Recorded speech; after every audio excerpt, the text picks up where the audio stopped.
ભરૂચ જિલ્લા ટ્રાફિક પોલીસની સરાહનીય કામગીરી સામે આવી.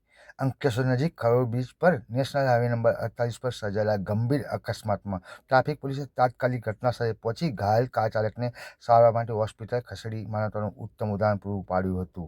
જોકે કમનસીબે સારવાર દરમિયાન સુરતના રહેવાસી કાર ચાલક વિનુભાઈનું મૃત્યુ થયું હોવાનું જાણવા મળ્યું છે. મળતી માહિતી મુજબ વિનુભાઈ કાર લઈને નેશનલ હાઈવે નંબર 48 પરથી પસાર થઈ હતા ત્યારે સ્ટીયરિંગ ઉપરથી કાબુ ગુમાવતા તેમની કાર ડિવાઈડર પર તોડી સામે લેનમાં ઘૂસી ગઈ હતી. તે દરમિયાન સામેથી આવી રહેલા ટેન્કર સાથે કારની જોરદાર ટક્કર થતાં અકસ્માત સર્જાયો હતો.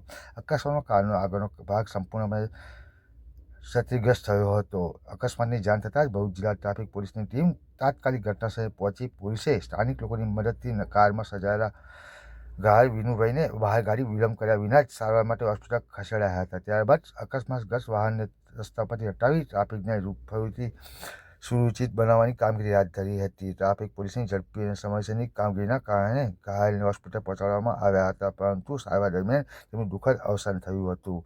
હાલ પોલીસે અકસ્માતનું ચોક્કસ કારણ જાણવા વધુ તપાસ શરૂ કરી છે. સાથે જ હાઈવે પર વાહન ચલાવતા તમામ વાહન ચાલકોએ નિયંત્રણ ગતિ જાળવવા સંપૂર્ણ સાવચેતી રાખવી અપીલ કરી છે, જેથી આવા અકસ્માતો અટકાવી શકાય.